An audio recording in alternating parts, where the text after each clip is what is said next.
Thank you. So yeah, I'm 50% of Dennis and Debbie Club. I'm Dennis part. We are originally from Germany, but have been living in Scotland for the last 10 years. We do digital art and have been concentrating on VR lately. VR is this thing that a lot of people make fun of as like a throwback 90s thing. But then you have to remember that back in the 80s we were playing 2D games, and there was always that one kid in your neighborhood who had that console, and he was the hero. In my neighborhood, that was a 35-year-old alcoholic man. But he also had a DOS computer, so when the 90s rolled in, we had games like Wolfenstein 3D, and Wolfenstein 3D taught me everything about early 20th century German history. And how to treat my grandfather after it as well. But that kind of paradigm shift from 2D to 3D is what really fascinated us. So this is from my degree show, and Debbie worked on this as well, and it kind of deals with my addiction to video games and the losing battle I'm fighting. Yeah, for us, because we made sculpture addresses space, and that's what we are really interested in, which you'll see later on as well. The next piece we've made was for the Royal Scottish Academy, and you could wheel him through the New Contemporaries exhibition, and he would comment on the show and say things like, how well curated is this show? What a great unpaid opportunity for all of the artists.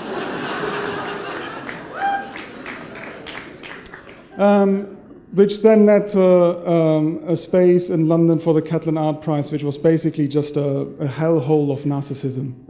So this is a wallpaper with just my face on. You can call me from that crotch-heighted telephone. There's a game as well of Snake, with the snake kind of hunting my head. But then that was the last one we've made in physical space. This is from a series of floor plans we've made just digitally. So this is the bedroom that Marilyn Monroe died in her Brentwood home. And we removed all of the furniture, and so we've got like a death mask floor plan. And we've made that of Kurt Cobain's greenhouse as well.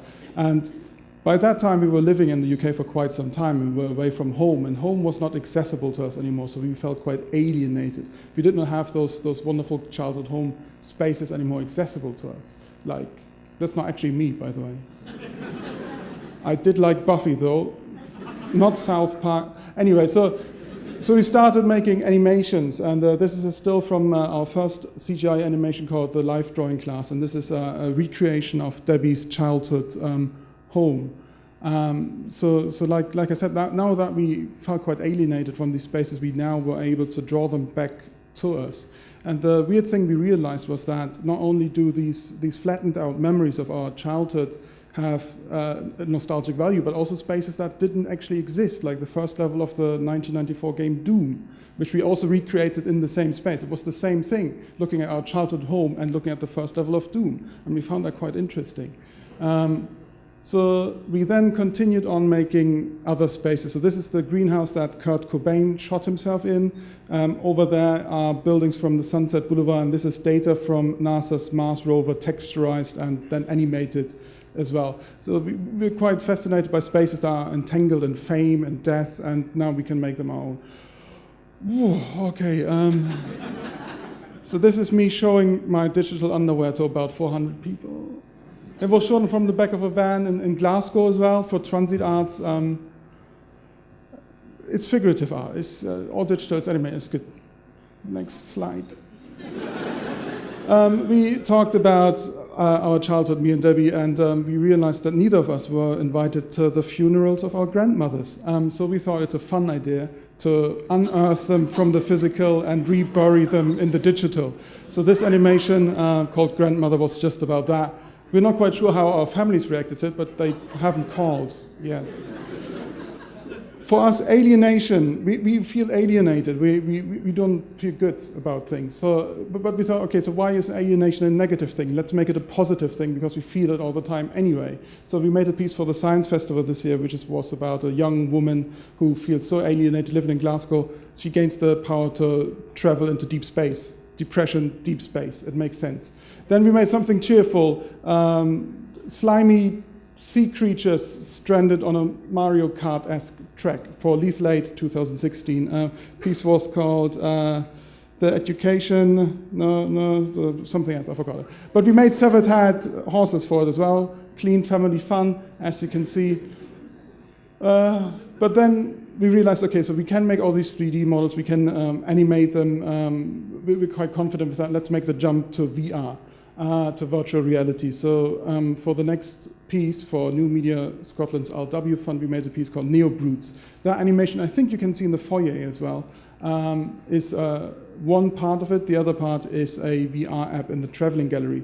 And what we've done for that, again, space is very important, is to recreate Scottish brutalist architecture that still exists, that is half existing and half fictional. This is Glasgow Savoy Centre. On top of that thing that I don't think exists. Also demolished brutalist architecture as well.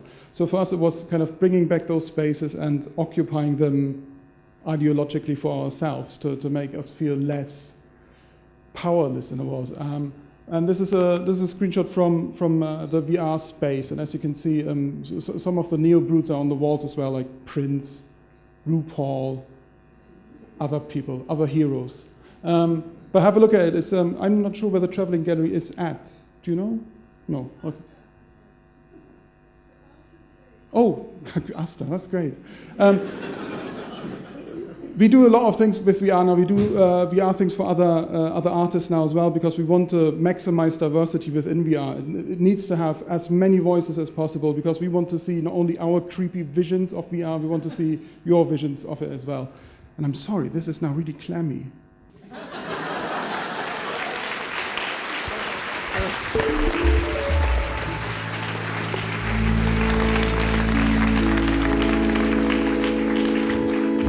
Thank you, Clammy. Dennis, that's great.